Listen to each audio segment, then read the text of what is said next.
Imagine this. You spend, I don't know, 10 years grinding, right? Working late nights, missing weekends, all to climb the corporate ladder. You finally get the corner office. Oh, yeah, the classic dream. Exactly. The massive salary, the prestigious title. And on day one, you sit down in that new leather chair, look out Yeah. the window, and feel, well, absolutely nothing. Just a hollow, echoing emptiness. It's honestly terrifying how common that is. It really is, and it makes you wonder, why does human nature play this trick on us? Why do we spend our lives chasing things, only to realize we don't even know what we're actually running toward? Yeah. I want you to really think about that for a second. Why do we do everything we do? It really is the ultimate human question. I mean, we spend so much time running on this treadmill of daily life that we very rarely stop to ask who plugged the treadmill in or, where it's actually supposed to be taking us. Right. We just operate on this bizarre autopilot, assuming the next milestone will magically provide the fulfillment we're lacking. Which is exactly why we are stepping off that treadmill today. We're going to look at the actual foundational blueprint of our lives. Today's deep dive is pulling insights from a really deeply reflective piece by Ghulam Akbar. Yeah, his stuff is fantastic. It is. It's part of a series he calls The Architect of Joy, and we are focusing specifically on his foundational newsletter, Happiness. An introduction. Well, let's unpack this because the sheer scale of his opening premise is just massive. We should definitely set the framework for this conversation right up front. Because when we talk about happiness, it's very easy to slip into generic motivational platitudes, right? Totally. The whole just smile more thing. Exactly. And we are not here to tell you to look on the bright side. Akbar's work is profoundly philosophical, but entirely grounded in psychology. This isn't about cliches. This is an exploration of the structural mechanics behind your daily actions. Right. So let's start with that massive premise. He essentially argues that every single human endeavor boils down to one singular pursuit. And he lays out this vast spectrum of human behavior to prove his point. Like, why do we want to solve our complex problems? Why do we chase material wealth, the new car, the house, the latest tech gadget? Why do we crave a loving, supportive family? Or even, why do we seek a spiritual connection with a higher being? And when you look at that list, it initially seems like a collection of completely disconnected goals. I mean, the person meditating in a quiet room seems to be operating on a fundamentally different paradigm than, say, the person grinding 80 hours a week for a promotion. Or the person pouring all their energy into raising toddlers. Right, exactly. But Akbar connects them all. Yeah. The answer to every single one of those seemingly divergent paths is identical. Underneath the desire for the gadget or the promotion, we just want peace. We want contentment. In short, we want to be happy. I mean, it's the universal denominator. I kind of think of it like emotional gravity. Oh, I like that. Gravity. Yeah, like no matter what we're doing, whether it's buying a phone or seeking spiritual enlightenment, gravity is just pulling us toward that one center. But if we all want the exact same thing, why do our lives look so wildly different from one another? What's fascinating here is how this perfectly sets up his concept of the journey, because people often confuse the vehicle with the actual destination. Okay, wait, explain that. The vehicle. Yeah, so think about success, wealth, romantic relationships, high-level achievements. These are not the end goals themselves. They are just the different vehicles people use to try and drive toward happiness. We are fixed on the destination, but we are totally flexible about the paths we take. Oh, right. It's like a GPS. The destination, happiness, is locked in. But the route has to recalculate based on life's traffic and roadblocks. Exactly. And keeping the actual destination in mind prevents us from feeling overwhelmed by societal pressures about how we should live. Wisdom from both present and past generations tells us this.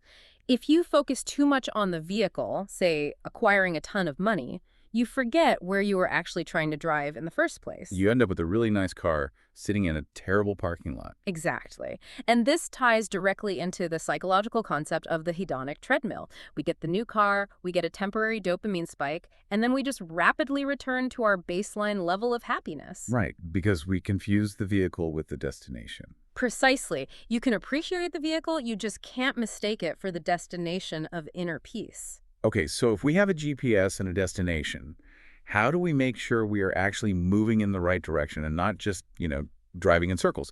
We need to know our starting point. We do. And Akbar argues that self-knowledge and self-awareness are literally the starting point of all change. It's the only way to open the journey. So what does this all mean? Self-awareness sounds great in theory, but it can feel like a buzzword. How do we actually do it without just staring at a wall and overthinking? I mean, sitting alone in a room, being self-aware, doesn't pay the rent. No, it It doesn't. doesn't fix that toxic boss. Right, and that is a completely valid critique. It's a trap a lot of self-help falls into. But if we connect this to the bigger picture, Akbar doesn't leave us hanging here. He provides a literal blueprint to move from abstract thought to intentional living. Okay, let's dive into that blueprint then. He lays out these 5 empowering questions, and they kind of break down into phases. The first one he asks is, how important is happiness to me? Which seems almost insultingly simple, right? Yeah, exactly. Consciously, everyone says it's their top priority. But then he follows it up with, what makes me happy and what makes me sad? Right, and that forces a real audit of the gap between our stated values and our actual behavior. Yeah, I'll share a personal failure on this. If you ask me, I'll tell you peace and autonomy are my highest priorities. But last Saturday, I woke up early and sacrificed 3 hours of rest to answer completely non-urgent work emails, Oh, no. just to feel productive. My actions directly contradicted my supposed core priority. It happens to all of us. And that's why diagnosing what makes us sad or frustrated isn't just about major tragedies. It's about identifying micro frictions. Micro-frictions, yeah, like scrolling through outrage news before breakfast. Exactly. You cannot map a route to peace if you refuse to acknowledge the daily habits actively pulling you away from it. Which brings us to the fourth question, and I love this one. What are my thought patterns when I think of happiness, and do they serve me? I kind of see this as checking the operating system of your brain to see if there's a glitch. Here's where it gets really interesting. We rarely ask if our own thoughts are actually serving us or just running on an outdated autopilot. It is the most rigorous part of his blueprint. We spend so much time analyzing our environment, but we rarely interrogate our internal scripts. Think about conditional happiness. Like, I'll be happy when I get that promotion. Yes, I'll be happy when I lose 20 pounds. I'll be happy when my business hits $1 million in revenue. We hold our own joy hostage. Right. And if that is your thought pattern, it does not serve you. Because even if you achieve it, your brain just moves the goalposts again. Exactly. So Akbar says we have to bring those self-sabotaging scripts into the light. But here is the crucial instruction, and you cannot skip this part. While you can answer these mentally, you absolutely must write them down. Okay, wait, why does ink on paper actually matter? Why can't I just think my way to a better blueprint while I'm driving to work?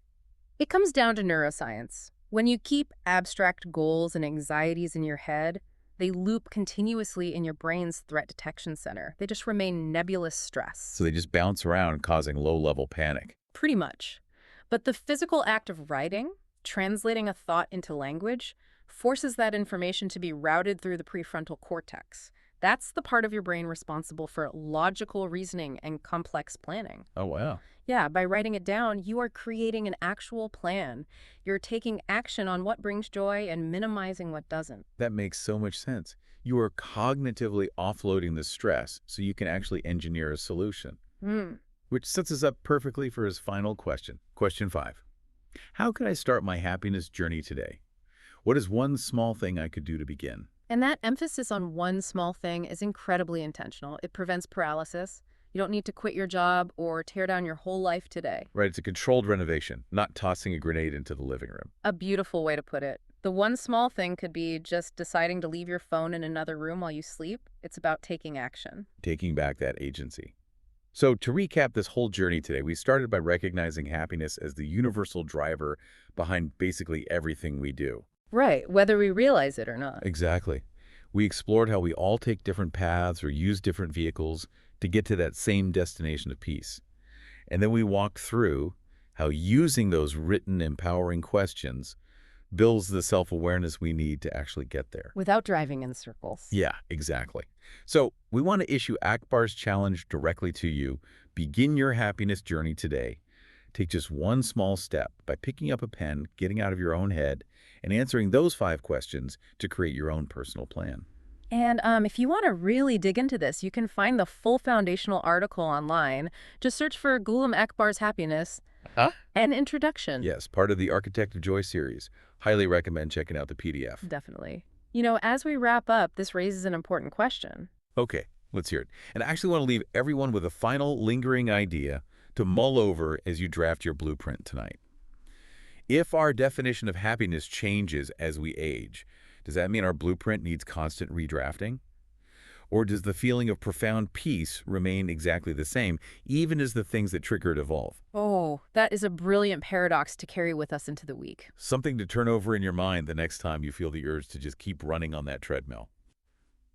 From all of us here, wishing you a happy day and a deeply fruitful journey.